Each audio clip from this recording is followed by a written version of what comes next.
Des opinions qui se confrontent, place au duel à 13h, qui prend la forme d'un grand débat à quelques heures de l'intervention du chef de l'État à 20h pour répondre à la colère des Gilets jaunes, une crise inédite qui dure depuis près d'un mois.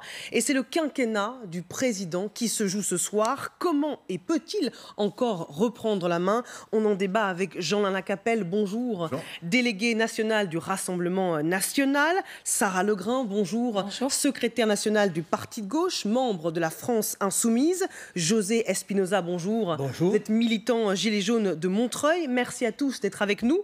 Je rappelle que c'est un débat équilibré, donc il y aura évidemment un représentant de La République En Marche. Fiona Lazard, députée de La République En Marche du Val d'Oise, qui a un peu de retard, nous rejoindra dans les minutes qui viennent. Est-il déjà trop tard ou Emmanuel Macron peut-il encore sauver son quinquennat et mettre fin à la crise?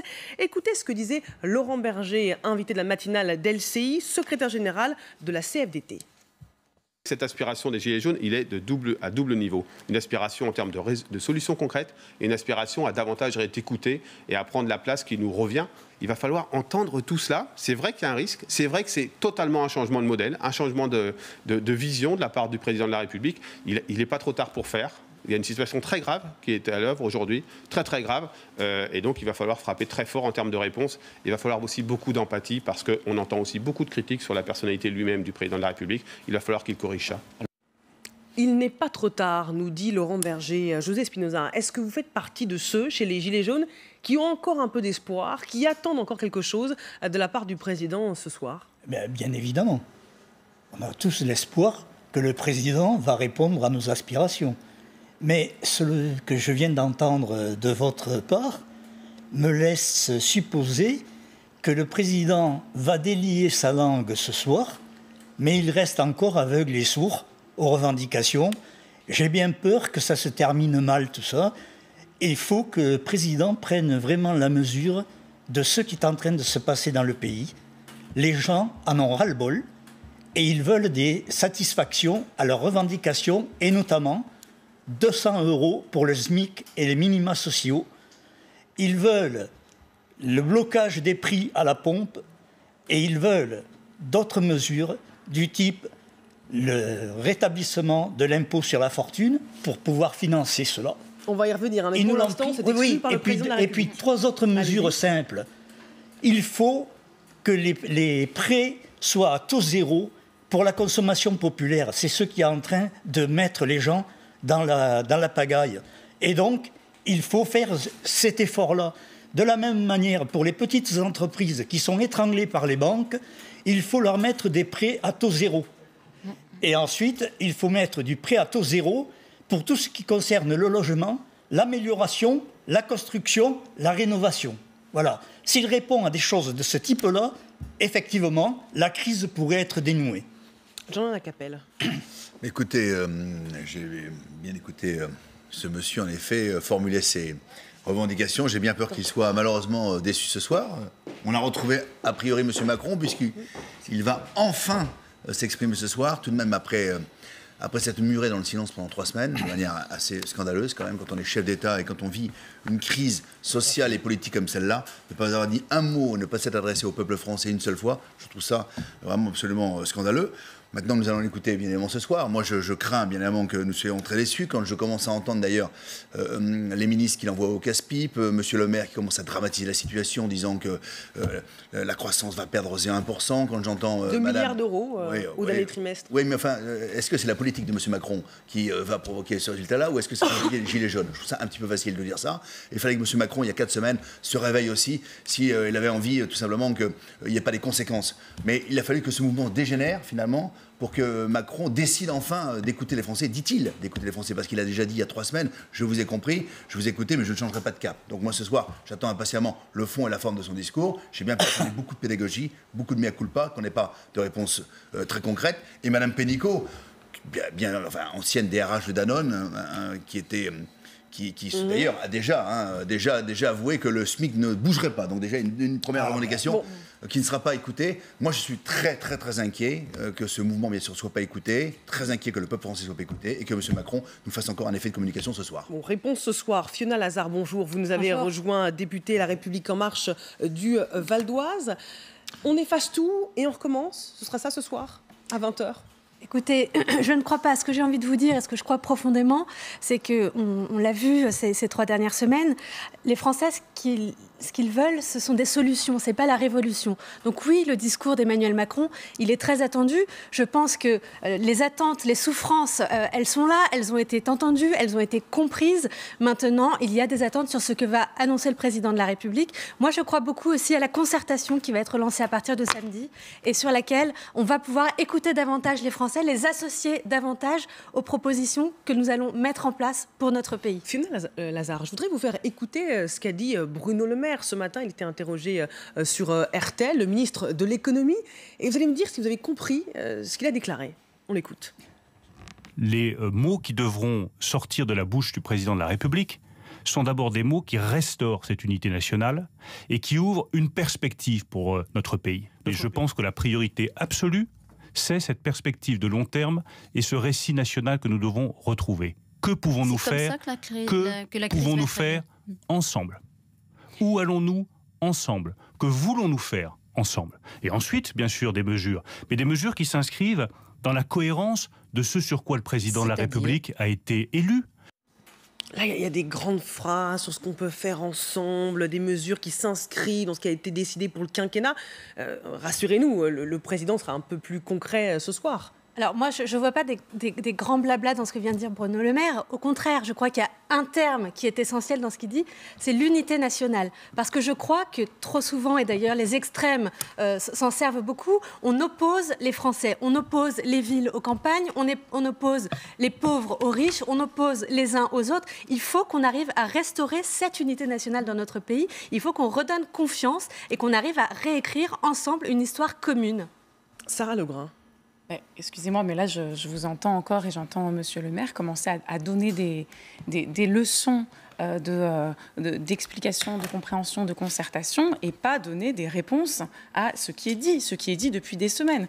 Donc évidemment, moi je trouve que la prise de parole de M. Macron, quel qu'en soit le contenu, intervient très tard, mais surtout je m'inquiète beaucoup de son contenu puisqu'on nous dit, et on ne peut pas dire en même temps qu'on écoute les Français et qu'on ne change pas de cap. Moi j'ai entendu un autre mot qui m'a frappé chez M. Bruno Le Maire, c'est la cohérence avec les politiques menées, etc. Donc à un moment, il n'y a pas 36 000 choix pour M. Macron. Soit il entend ce qu'on dit, il entend ce que disent les Gilets jaunes. Et notamment, c'est redit partout, la question de l'augmentation du pouvoir d'achat, par l'augmentation du SMIC, par l'augmentation des minima sociaux, par l'augmentation des pensions de retraite et le financement de ça aussi par la suppression, par le retour à l'impôt sur la fortune qui a été supprimé. Ce sont des revendications très fortes qu'on entend partout. C'est une sorte de base à partir de laquelle pourraient s'engager des discussions plus larges sur le type de politique qu'on veut mener. C'est ce qu'attendent, ce qu'on entend de la part des Gilets jaunes. Alors sur ce point, Sarah Legrain, ce que j'entends, c'est aucun changement sur ce point. Alors sur l'ISF, je voudrais juste justement rappeler que si l'on ne sait pas ce que le président de la République va annoncer ce soir, on sait qu'il n'est pas question de rétablir l'impôt de solidarité sur la fortune, qui est pourtant l'une des revendications principales. Hein. Vous êtes d'accord avec moi, monsieur Espinosa. L'ISF qui rapportait 5 milliards d'euros par an et qui a été remplacé par l'IFI, l'impôt sur la fortune immobilière. Cet impôt, l'ISF, qui a été perçu comme un cadeau aux riches. Mais selon l'Institut d'études économiques Rexecode, qui est proche du patronat, depuis sa création, cet ISF aurait entraîné une hémorragie lente du capital. 500 départs par an seraient imputables, selon cet institut, à l'ISF.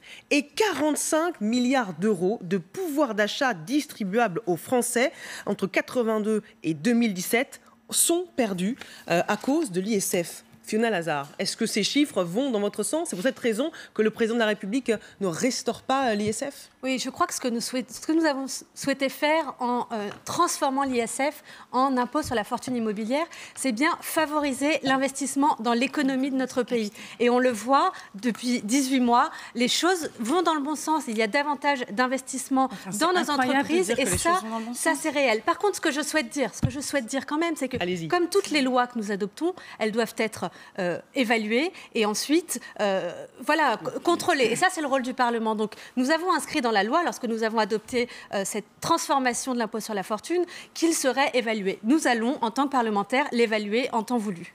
Mais est-ce que, Jean-Alain Capelle, est-ce que ce n'est pas démagogique de dire « Ah, il faut rétablir l'ISF » quand on voit que 45 milliards d'euros de pouvoir d'achat qui auraient pu être redistribués ont été perdus, selon ces instituts proches du patronat, je le rappelle. Justement, vous l'avez parfaitement dit, donc pour moi la réponse est dans ce que vous venez de formuler. Ce qui est démagogique, c'est ce que vous venez de dire, madame, c'est de dire que tout va mieux.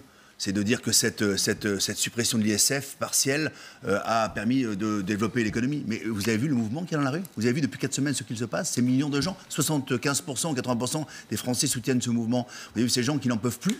50% des Français vivent avec moins de 1 500 € par mois. Et eux, ça va mieux les choses? Vous avez 9 millions de pauvres, moins de 1 000 € par mois. Ça va mieux pour eux les choses? On est aujourd'hui, depuis la semaine dernière, le classement a été diffusé, le premier pays champion d'Europe, le premier pays dans l'Union européenne en termes de prélèvement.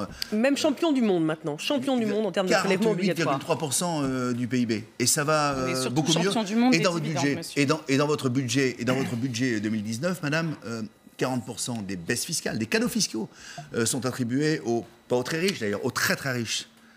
Et c'est ça aujourd'hui la politique de Macron. C'est ça aujourd'hui qui devait nous apporter un nouveau monde, qui nous apporter clairement quelque chose à mieux vivre d'ailleurs pour les Français. Aujourd'hui, ça a été du mépris, ça a été des cadeaux fiscaux destinés toujours à ses petits copains.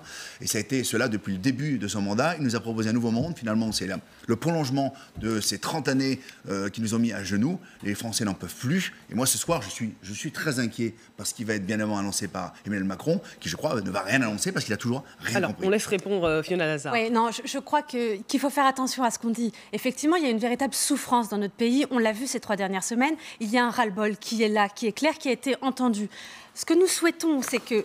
Enfin, en tout cas, je pense qu'il faut... Quand vous dites qu'il est entendu... Pourquoi vous dites qu'il est entendu? Il est entendu, c'est quoi entendu? Lorsque le Premier ministre dit la semaine dernière que nous annulons les hausses de taxes sur le carburant parce que nous avons entendu les Français et que nous devons les écouter pour savoir ce que nous allons mettre en place avec les Français pour avoir un système qui soit plus juste. Je crois qu'il faut que nous travaillions à un système social, un système fiscal je suis d'accord avec plus vous. juste. Mais en et attendant, ça, ce sont des priorités. Lorsque nous supprimons la taxe d'habitation pour 80% des ménages, ce n'est pas pour les plus aisés. Lorsque nous supprimons le RSI, ce n'est pas pour les plus aisés. Comment ça fait la cohésion? On s'écoute, allez-y, voilà. Spinoza. Ouais, voilà, je vous écoute et vous me dites on va faire.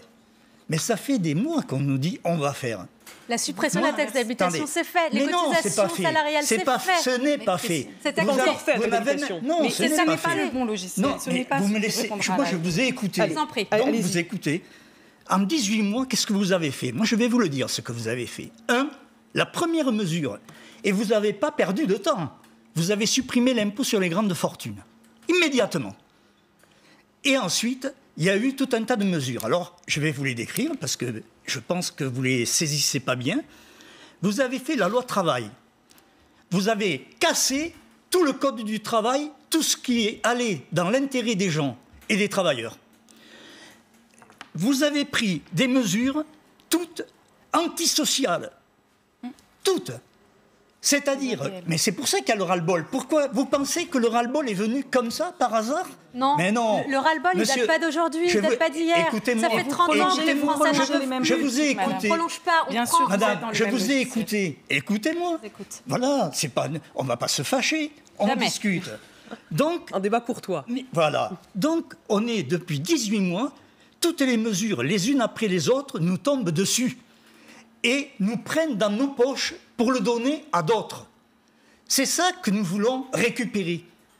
On ne demande pas la Lune. Ce n'est pas la Lune qu'on demande. On demande des choses précises, concrètes, qui permettraient de vivre un petit peu mieux. Et ça, vous ne l'entendez pas et vous ne voulez pas l'entendre. Et c'est ça qui est dommage. José Espinosa, si je peux me permettre, oui, est-ce que l'équation, et vous allez nous le dire, Mme Lazare, est-ce que c'est si simple? Est-ce qu'il suffit de prendre aux riches pour donner aux pauvres? Non. Ils peuvent aussi partir, quitter le pays et ne plus être là pour aider les autres. Il y a une balance. L'économie, c'est une balance. Si vous prenez d'un côté, c'est les autres qui la gagnent. Et il faut donc rétablir, parce que la balance, elle a été dans le sens de ceux qu'on a appelés les hyper-riches. C'est Hollande qui l'a dit, c'est pas moi. Hollande a dit, c'est les hyper-riches qui ont l'argent. Donc, il faut maintenant le répartir un peu différemment. Vous le regrettez, François Hollande? Je regrette rien. Parce que comme vous le citez, je vous posais la question. Non, mais moi, je pense que, je l'ai toujours dit, Si Macron récupère notre mouvement, c'est très bien. Mais pour le moment, il est loin de le récupérer. Voilà. Donc, moi, ce qui m'intéresse, c'est que ce soir, il annonce des choses concrètes pour notre niveau de vie. Et je ne suis pas tout à fait d'accord avec monsieur Jean-Lin Lacapelle. Je ne suis pas tout à fait d'accord sur l'analyse du mouvement. Il n'y a pas que les très pauvres qui sont dans le mouvement. Il y a des gens comme moi qui sommes des gens qui ne sont ni miséreux, ni pauvres, ni en difficulté. Et pourtant, on est dans le mouvement. Et on est dans le mouvement parce qu'il y a un problème d'inégalité dans notre pays que nous ne supportons plus. Il faut rétablir un équilibre. Et c'est ce que vous disiez tout à l'heure, que l'équilibre... La justice sociale, c'est justement... Oui, avant de poursuivre ce débat. L'équilibre, vous l'avez rompu. Et c'est ça, la faute politique que vous avez commise, c'est d'avoir cassé l'équilibre qu'il y avait dans notre pays, et vous avez opposé les catégories les unes aux autres. Alors, avant de poursuivre ce débat en plateau et donner la parole aux uns et aux autres, je voudrais qu'on aille dans le Vaucluse retrouver Hélène Bonnet. Hélène, est-ce que les Gilets jaunes qui sont autour de vous partagent l'opinion de M. Espinosa? Qu'est-ce qu'ils attendent de la part du président de la République ce soir? Alors ici à Orange, les Gilets jaunes sont plutôt pessimistes quant à l'intervention du chef de l'État ce soir. Ils ont entendu les propos des différents ministres relayés par les médias qui excluent une revalorisation du SMIC ou un rétablissement de l'ISF, et tout ceci est perçu comme un très mauvais signal pour ce soir. Ils nous disent que ce qu'ils veulent, c'est de l'argent, plus de social immédiatement, que ça devient urgent et qu'ils sont à bout. Alors derrière moi, vous les voyez, ils sont encore plusieurs dizaines présents ici à Orange, et en fait, ils attaquent leur 4e semaine de mobilisation avec certes beaucoup de fatigue, mais ils sont déterminés à continuer. Hier soir, ils ont mis en place des blocages de camions qui ont duré jusque dans la matinée. Ils ont ensuite été délogés par les gendarmes, et ils comptent bien reprendre ces actions, d'autant plus si ils n'obtiennent pas ce soir des réponses concrètes du chef de l'État. Ils disent qu'ils n'ont pas fait tout ça pour rien. Merci Hélène Bonnet avec Frédéric Ranck en direct du Vaucluse. Sarah Legrain. Oui, alors moi j'ai l'impression que là, ce qui se dessine, c'est toujours la prolongation du même logiciel. D'ailleurs, c'est le logiciel que vous êtes encore en train de nous livrer là, alors que monsieur et que tous les Gilets jaunes disent il y a une rupture d'équilibre. Lorsqu'on demande de la justice fiscale, on ne demande pas la suppression de toutes les taxes ou de tous les impôts. On demande à ce que les plus fortunés contribuent afin que la solidarité nationale puisse continuer à exister, que le pacte national existe, que notre État social subsiste. Donc, quand j'entends que ce qui peut se profiler, c'est que précisément, M. Macron récupère, alors en un très mauvais sens, des revendications des Gilets jaunes pour dire, mais finalement, ce qu'on entend, c'est qu'il faudrait moins d'impôts. Non, on entend, il faudrait que les plus riches contribuent afin d'alléger ceux qui payent. On entend aussi les baisses de charges pour les petits commerçants. Et pour la question des charges, c'est le même logiciel. Vous remarquerez quelque chose dans la logique de M. Macron et des libéraux dont il est l'héritier. À chaque fois qu'il s'agit de renflouer un peu le porte-monnaie des travailleurs, où est-ce qu'on prend ? Dans les revenus du travail. C'est-à-dire qu'on prend dans la poche du travailleur ses cotisations qui lui permettent d'avoir une retraite, d'avoir l'allocation chômage, d'avoir accès à des soins remboursés. Et on lui fait croire qu'en prenant cette cotisation et en la transférant sur leur salaire, sur son salaire, on augmente son salaire. C'est faux. Dans cette logique-là, qu'est-ce qu'on préserve ? Toujours le capital.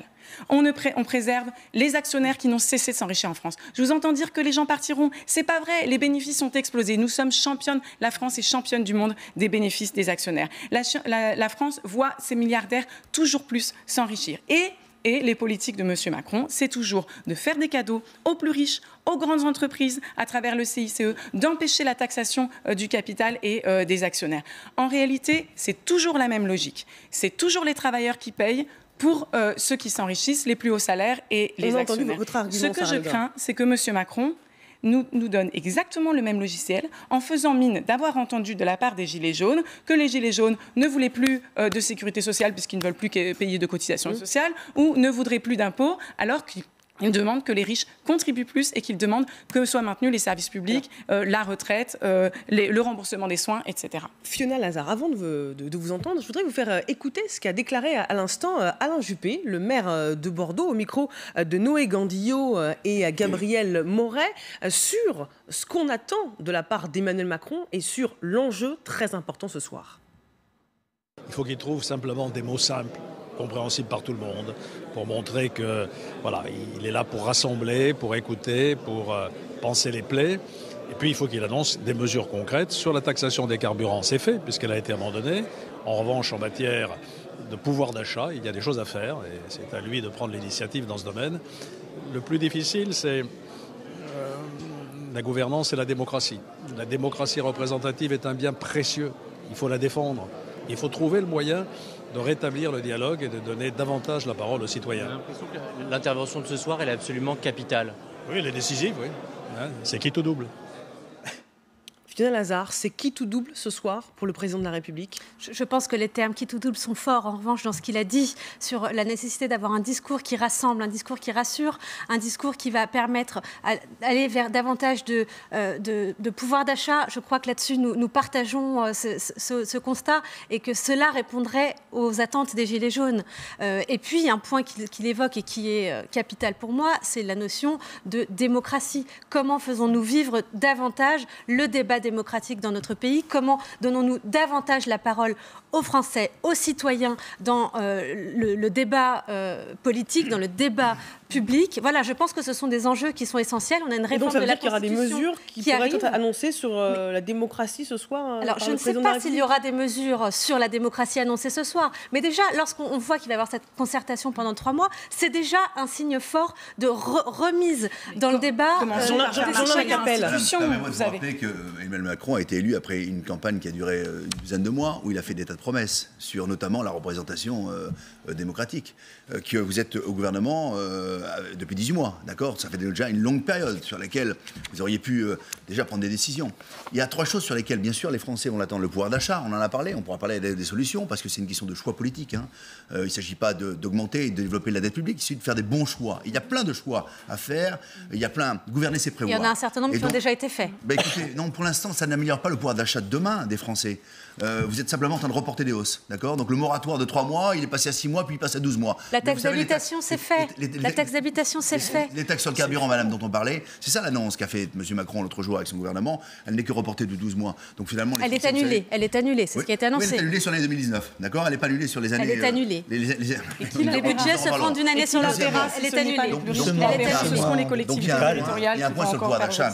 Deuxième point, la représentation, bien sûr, démocratique. Et c'est très important aujourd'hui, s'il y a ce mouvement qui est soutenu par 75% des Français, c'est qu'en effet, il concerne toutes les classes sociales et que les gens ne se sentent pas représentés dans les institutions et qu'il faut qu'aujourd'hui, par la voie de la proportionnelle, par la voie des référendums, par la voie d'un certain nombre de leviers, il faut qu'aujourd'hui, en effet, il y ait une représentation qui ressemble et dans laquelle puissent se retrouver les Français. Et le troisième point, on n'en a pas beaucoup parlé, et là, bien sûr que ça fera l'objet de discussions peut-être plus larges, mais en effet, c'est un problème aujourd'hui de déconnexion entre les zones rurales et les grandes métropoles qui sont privilégiées très souvent par ces zones rurales. Une désertification, les services publics qui disparaissent de nos communes et un vrai problème économique et de chômage, notamment dans ces communes-là, où les gens en ont ras-le-bol. Donc ça, c'est un problème qu'il faut traiter, évidemment. Fiona Lazare vous répond et ensuite on entend M. Macron. Non, je voudrais vraiment qu'on arrête d'opposer les territoires parce que je trouve que c'est très dangereux. C'est M. Macron qui oppose les territoires. Et vous parlez de services publics, je vous dis très clairement, 400 millions dans l'hôpital, justement, chaque année, qui vont être injectés pour permettre d'avoir davantage de services médicaux au plus près des territoires, notamment dans la ruralité. Ça, c'est du concret. C'est du concret. C'est du concret. Et vous ne pouvez pas dire que nous n'avons rien fait en 18 mois. Oui, vous ne pouvez pas dire que nous n'avons rien fait en 18 mois pour rapprocher les Français. Il faut qu'elle puisse s'exprimer. Non, mais je voulais redire quand même qu'en 18 mois, nous n'avons pas rien fait pour rapprocher les Français de la politique. Nous n'avons pas empiré la situation. La première loi que nous avons adoptée, c'est celle de moralisation de la vie publique pour redonner confiance dans le politique, dans les institutions. Nous devons aller plus loin. Nous devons aller plus loin. On ne s'entend plus. Nous devons aller plus loin et encore une fois, il y a une réforme constitutionnelle qui arrive début 2019. Nous avons dans notre programme le projet d'intégrer une dose de proportionnelle. Cela va dans ce sens. José Spinoza. Écoutez, moi, je suis étonné. Je suis face à 3 politiques. Et le problème, ça ne va pas du tout. Enfin, l'Assemblée nationale, vous êtes élus. Il y a au moins 2 qui sont députés ici. Il faut que l'Assemblée nationale joue son rôle. Bien sûr. On a 313 perroquets. Il y a 313 perroquets, excusez-moi. Je n'ai pas le sentiment d'être un perroquet. Écoutez, je vous mets dedans parce que vous aussi, vous distribuez les éléments de langage. Et c'est tout. Vous ne prenez aucune décision. Et ça, les gens le voient. Monsieur Espinosa, on peut aussi estimer, accorder à Fiona Lazard des convictions partagées avec le président de la République. Mais ces convictions, c'est pour ça qu'on s'est engagé, c'est parce qu'on partage les ambitions du président de la République. Macronienne. Bon, vous me laissez parler. Allez-y, monsieur. Bon. Donc, il faut que le Parlement joue son rôle. Les députés doivent faire les lois. Ce n'est pas au gouvernement et pas à Macron de les faire. Or, ce que nous assistons depuis 18 mois, c'est que c'est M. Macron qui fait tout. Il s'est mis en avant, en première ligne. C'est pour ça d'ailleurs qu'il est attendu ce soir, parce que c'est lui qui a dit « Si vous n'êtes pas content, venez me chercher ». Eh bien, il va falloir qu'il s'explique. Et donc, il est devant un problème majeur. Soit il comprend, il répond favorablement aux revendications que les Gilets jaunes ont posées, soit, eh bien, les Gilets jaunes passeront Noël sur les ronds-points et sur les barrages ou dans les manifestations. Ça veut dire que vous êtes prêt à un acte 5, 6 ? Vous irez jusqu'au bout. Vous êtes prêt à un acte 5, 6 Moi, à Montreuil, je pense que les gens vont voter ce soir l'acte 5. Parce que s'ils n'ont pas la réponse sur le SMIC, s'ils n'ont pas la réponse sur l'impôt sur la fortune, s'ils n'ont pas ces réponses-là, oui, nous voterons la continuité du mouvement. Sarah Legrand. Voilà, vous entendez M. Espinosa qui dit très clairement que les revendications, elles existent et que s'il n'y a pas de réponse à ces revendications, M. Macron doit soit céder, soit céder aux revendications, soit partir. Ce que nous dit ce monsieur, c'est une crise politique profonde et une crise de représentation démocratique, une crise même de régime. Il n'est pas normal, il a raison de le souligner, que 80% des Français s'opposent à la politique d'Emmanuel Macron et que 60 à 70% des députés qui sont censés les représenter à l'Assemblée nationale soient d'accord avec cette politique de M. Macron. Mais Sarah Legrand, ça veut dire que maintenant, il faut faire ses preuves en 18 mois et si en 18 mois ça ne marche pas, c'est pas une histoire de faire ses preuves. Il y a un désaccord profond avec les politiques qui sont menées, effectivement, par M. Macron et par une majorité qui est à la solde de M. Macron. C'est ce que l'on a pu voir tous ces derniers mois avec, chez M. Macron, un usage de la Ve République qui est vraiment poussé à son extrême. Il faut entendre ce qui s'exprime dans le pays comme besoin de représentation démocratique. Dans une démocratie, il n'y a pas 36 000 solutions si on veut régler les choses pacifiquement. Il y a le recours aux urnes qui permettrait à l'ensemble des Français d'être représentés au sein d'une Assemblée nationale. Maintenant, il y a aussi des perspectives plus larges qui sont comment faire pour sortir d'un système qui est totalement présidentiel, d'un régime, monsieur l'a dit, où en fait le président décide et a un parlement Sarah qui Legrand, est une chambre dans le programme de Jean-Luc Mélenchon de la France Insoumise, et c'est un programme que les Français n'ont pas choisi en majorité. Précisément. Alors, justement, on parlait des conditions dans lesquelles a eu lieu cette élection de monsieur Macron. Monsieur Macron était le premier à dire qu'il est arrivé au pouvoir par effraction. Quand on arrive au pouvoir par effraction, on écoute ce que les Français ont à dire. Depuis des mois, sa politique ne fait que agglomérer, fédérer le peuple contre lui, contre cette politique, contre ses logiques, parce qu'il ne fait que continuer toutes les logiques qui ont déjà excédé les Français ces dernières années, en ayant en plus vendu le nouveau monde, la nouvelle démocratie, etc. etc. On arrive vraiment dans une crise de régime maintenant qu'il serait de bon ton vraiment d'entendre. Il n'y a pas beaucoup d'autres solutions qu'une dissolution qui permette au peuple de nouveau de trancher. De trancher entre des options qui disent oui, alors il faudrait baisser toutes les taxes. Ce que je vous disais, Sarah Legrand, c'est-à-dire que si au bout baisser de 18 l'État mois, ou des solutions qui disent il faut une plus d'État, plus de solidarité en faisant payer. On a plus 5 ans maintenant. Le quinquennat, ça dure plus 5 ans. Ça dure 18 mois. Et si ça ne marche pas, mais attendez, qui en est responsable de gouvernement? Qui est responsable de cela? Moi, je trouve ça assez pathétique, cette revanche. Merci pour ce mépris. Non, mais écoutez, cette instrumentalisation. Vous vous rendez compte? Il y a eu 2 élections en 2017. Jean-Luc Mélenchon n'a pas été élu. Mais je n'ai pas parlé de Jean-Luc Mélenchon. Jean-Luc Mélenchon n'a pas été élu. Des Gilets jaunes. Vous et les entendez? députés de la majorité. Mais bien sûr qu'on entend l'expression des Gilets jaunes. Mais vous l'instrumentalisez. Vous entendez ce qu'ils disent? Vous ne nous représentez pas. La difficulté, c'est à vous, la difficulté des Gilets jaunes, tout cela nous l'entendons et nous devons apporter des solutions. Tout cela, nous en sommes d'accord. En revanche, lorsque vous dites que Emmanuel Macron doit céder aux revendications ou partir, lorsque vous évoquez une dissolution, permettez-moi de le dire, mais vous voulez rejouer le match de 2017. Attendez, les élections ont eu lieu. Et alors mettons qu'on perd, il n'y a pas de souci. Ça s'appelle la démocratie, madame. Mais c'est pas une les histoire élections de sont tous les rejouer 5 ans. Pourquoi voulez-vous... Oui, alors voilà, c'est votre conception de la démocratie et de la Ve République. C'est tous les 5 ans, les citoyens sont amenés à se prononcer. Ils veulent pas de Marine Le Pen et ils ont de bonnes raisons de ne pas vouloir d'elle. Bon, bah donc du coup, ils votent pour M. Macron et une bonne partie d'entre eux s'abstiennent. C'est ça votre conception de la démocratie. Excusez-moi de vous dire qu'on peut imaginer une autre conception. C'est la raison pour laquelle la première loi que nous avons votée est celle de moralisation de la vie politique pour justement redonner confiance. Avec l'affaire Benalla dans la foulée, c'était vraiment ça a donné confiance à tout le monde. Nous devons aller plus loin. Il y a encore beaucoup de choses à faire. Nous sommes là depuis 18 mois. Nous avons encore beaucoup de choses à faire. Nous avons du pain sur la planche pour redonner confiance, pour remobiliser les citoyens. Vous comprenez pas que là, on vous demande un changement de cap. Mais de là à dire Emmanuel Macron doit céder aux revendications ou partir, je trouve ça... Alors, on va poursuivre ce débat, Sarah Lebrun. Je vous donne la parole dans un instant. Si vous nous rejoignez, il est presque 13h30 sur LCI. On continue ce débat de se demander si le président de la République, qui va prendre la parole ce soir à 20h, peut reprendre la main face à cette crise inédite des Gilets jaunes. On va partir à l'Élysée, retrouver Alison Tassin. Alison, le président a réuni depuis 9h50, 10h ce matin les partenaires sociaux pour justement les associer aux solutions pour sortir de l'impasse. Ils sont toujours à l'Élysée. Que se passe-t-il, Alison ?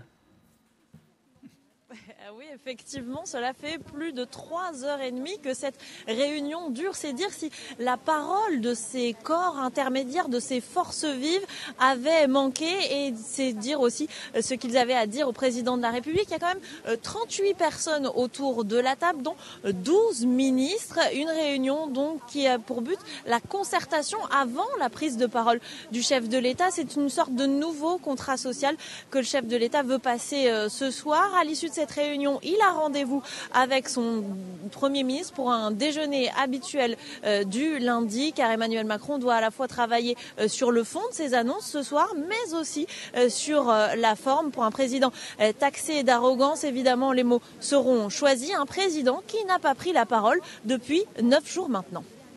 Merci Alison Tassin en direct de l'Élysée avec Stéphane Iorgulescu. On sait déjà qu'il y a un changement de méthode de la part du président, puisque maintenant, il ne boude plus les corps intermédiaires, il les associe, organisations syndicales, patronales, élus territoriaux. Ce n'est pas un mieux déjà sur ce point, Jean Lacapelle? Moi, je souris quand je vois cette réunion, parce qu'il reçoit en effet les syndicats aujourd'hui qui n'ont pas soutenu au départ le mouvement des Gilets jaunes, d'accord, qui les ont boudés, qui les ont méprisés. Et aujourd'hui, on les reçoit pour leur demander quoi? Et très sincèrement, qu'est-ce qu'ils représentent aujourd'hui? 5 à 15% des salariés. Donc je crois qu'on est encore dans l'effet de communication. Ce qu'il faut vraiment, c'est qu'Emmanuel Macron, ce soir, dans son discours, apporte des messages forts, vous l'avez dit, d'accord, mais il faut un retour à une paix fiscale, un retour à une paix sociale. Donc il faut qu'il annonce des choses claires et nettes. Il faut qu'il revienne sur des cadeaux fiscaux qu'il a fait aux très très riches. Il faut qu'il revienne aujourd'hui sur une politique fiscale. Il faut qu'il baisse. Nous avions recommandé que les 3 premières tranches, les impôts, soient baissés de 10% pour aider justement ces classes moyennes ou ces classes laborieuses, comme il l'a honteusement qualifié il y a quelques jours. Il faut qu'il revienne sur les charges sociales des entreprises, parce que vous le disiez en effet, les entreprises, et notamment les PME, ces 3 millions d'entreprises en France qui sont le poumon de l'emploi, elles subissent une concurrence déloyale. On doit bien évidemment les aider demain à pouvoir relancer l'économie et bien évidemment indirectement relancer, aider et soutenir les salariés. Et comment il faut le faire? Il faut le faire par des choix politiques. Et on peut le faire avec une fraude fiscale qu'il faut bien évidemment continuer à essayer d'écarter, bien évidemment. Et puis il y a des choix politiques à faire.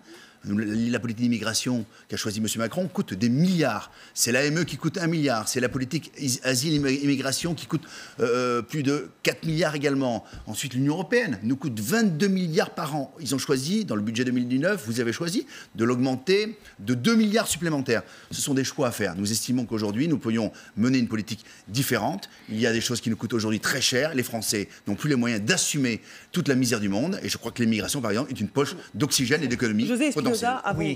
Je voudrais dire que monsieur vient d'annoncer des choses dans lesquelles il y a un peu d'ivré, un peu de bon grain. Donc, je vais essayer de rétablir ce que veulent les Gilets jaunes. Ce n'est pas la baisse des charges. La baisse des charges... Il y en a qui le réclament. Oui, certains le réclament. Certaines le réclament. Mais massivement, la baisse des charges, je voudrais le dire pour tous les Gilets jaunes, ce serait un recul salarial énorme. Pourquoi ? Parce que c'est le salaire indirect. C'est-à-dire, ce sont les cotisations sociales des travailleurs et des patrons qui servent à financer la sécurité sociale et les retraites. Donc, si on les baisse, on baisse nos retraites et notre sécu. Donc, c'est pas ça que veulent les gens. Au contraire, ils veulent plus de sécu et plus de retraite. Donc c'est l'inverse. Il faut donc aider les entreprises à faire mieux. Il faut donc cerner et sérier les entreprises qui font des profits et les entreprises qui sont en difficulté. Et on peut répartir. Les entreprises qui font des profits financeraient les entreprises qui sont en difficulté. C'est dans le cadre d'une solidarité. Voilà. Le gouvernement, par exemple, attendez, je continue. Et sur l'immigration, les gens ne sont pas contre les immigrés, ils ne sont pas contre l'AME, etc. Non, au contraire, ils sont solidaires de tout ça. La preuve, c'est que l'Aquarius a été soutenu, etc. Donc, il n'y a pas de volonté Monsieur, excusez-moi, vous parlez des enquêtes de sondage, 72% des gens n'ont pas soutenu l'Aquarius. Non, ils pensent donc, vous connaissez ça pas vous arrange, ça vous arrange. Ça vous arrange d'essayer d'expliquer que les Gilets jaunes... S'il vous plaît, je parle... Finissez Espinosa et après ça va. Récupération moi, je laisse parler tout le monde. Allez-y, Espinosa. Monsieur Espinosa finit et ensuite Sarah Legrand. Donc, ce n'est pas la question de l'immigration. La question, pour les gens, c'est les banques. Parce que ce sont les banques qui nous prennent l'argent et ce sont les banques qui font l'endettement de la France. Je vais vous expliquer une chose, madame, alors vous qui êtes au pouvoir, ça va vous intéresser. Quand le gouvernement voudrait prendre de l'argent pour financer des investissements, il est obligé de se tourner vers la Banque européenne. Or, nous avons une Banque de France. Elle devrait être indépendante et elle devrait nous aider à financer. C'est notre argent. Bon, voilà pour les propositions. Je voudrais qu'on entende Mme la députée vous répondre. D'accord, mais voilà, je voulais exprimer ces choses-là parce que ça remet... Mais vous êtes un gilet jaune, monsieur. Moi, je suis gilet jaune. J'ai vu beaucoup de gilets jaunes avec des bannières hier qui disaient non au pacte de Marrakech qu'a signé ce matin le gouvernement de M. Macron. Mais le pacte de Marrakech... Je voudrais qu'on entende Fiona Lazare. Encore une fois, Fiona Lazare, allez-y, parce que la République en marche, il faut qu'on l'entende parce que vous êtes un petit peu plus contre la députée. Fiona Lazare et après Sarah Legrand. Merci de me donner la parole. Non, encore une fois, on voit l'instrumentalisation des gilets jaunes. Les gilets jaunes ne parlent pas de l'AME, absolument pas. Ce n'est pas un sujet de préoccupation pour les gilets jaunes. Les gilets jaunes, ce qu'ils veulent, c'est davantage de justice sociale, c'est davantage de pouvoir d'achat, c'est être capable de payer leurs factures à la fin du mois, d'acheter les cadeaux de Noël à leurs gamins pour Noël. C'est ça qu'ils attendent, les Français. Et c'est ça que vous ne nous donnez pas. Et ce que vous arrivez à faire, tout à l'heure, vous opposiez les territoires, la France des villes, la France des campagnes, et maintenant, de nouveau, le Front National revient avec les immigrés et les autres. Arrêtez, s'il vous plaît, avec cette petite musique éternelle qui ne représente pas... Voilà, sur la question, je voudrais terminer sur la justice fiscale. C'est une des principales revendications des Gilets jaunes. Qu'allez-vous faire pour répondre à ce besoin de justice fiscale ? Typiquement, on est en train de travailler sur une taxation plus forte, plus importante, une vraie taxation des géants du numérique, ce qu'on appelle les GAFA. Ça, je crois que c'est essentiel. Ils font des profits astronomiques et ne payent pas ou très peu d'impôts dans notre pays. Ça, c'est une injustice fiscale. C'est Google, Facebook, Amazon, ce n'est pas un aveu. Vous les avez laissés faire. Justement, mais vous plaisantez. On y travaille depuis des mois. Bruno Le Maire en parlait encore. Vous n'avez vous allez travailler pendant de la même manière. Vous avez les traités européens qui empêchent cette harmonisation fiscale. Nous avons adopté il y a plusieurs mois une loi de lutte contre la fraude fiscale. Nous avons supprimé le verrou de Bercy. Milliards, ça nous coûte. Le verrou de Bercy précisément, il a fallu depuis des décennies et des décennies. C'est nous. On distribue la parole, Sarah Legrand. Et vous avez trouvé justement des entourloupes pour permettre de continuer sans problème la fraude fiscale, ou même permettre à certains de négocier leur impôt. Vous vous rendez compte de cette vision que c'est ? L'essentiel des Français, eux, se retrouvent y compris avec des taxes injustes comme la TVA, comme des taxes qui ne sont pas progressives, qui font contribuer plus les plus petits, et les plus gros, eux, ils peuvent négocier leur impôt. Ça, c'est votre vision du pacte social. Je pense que le débat ici montre bien l'importance de revenir aux urnes. Pourquoi ? Il y a différentes solutions qui sont apportées. Il y a ceux qui veulent diviser les Français en les montant les uns contre les autres, contre les immigrés. Il y a ceux qui veulent les diviser parce que c'est la loi de la concurrence à toutes les échelles. Et puis, il y a un projet de fédérer le peuple qui sont les projets qui développent la solidarité sociale, développent la sécurité sociale, l'État social, les services publics, etc. Les Français doivent pouvoir trancher. Les Gilets jaunes ont beaucoup de choses à dire et ils apportent le débat politique. On l'aura compris, Sarah Legrand, il faut pouvoir le parti aller gauche, la France insoumise. Merci Fiona Lazare pour La République en marche. Merci Jeanlin Lacapelle pour le Rassemblement national. Et merci José Espinosa pour les Gilets jaunes. Restez avec nous, l'info continue sur LCI.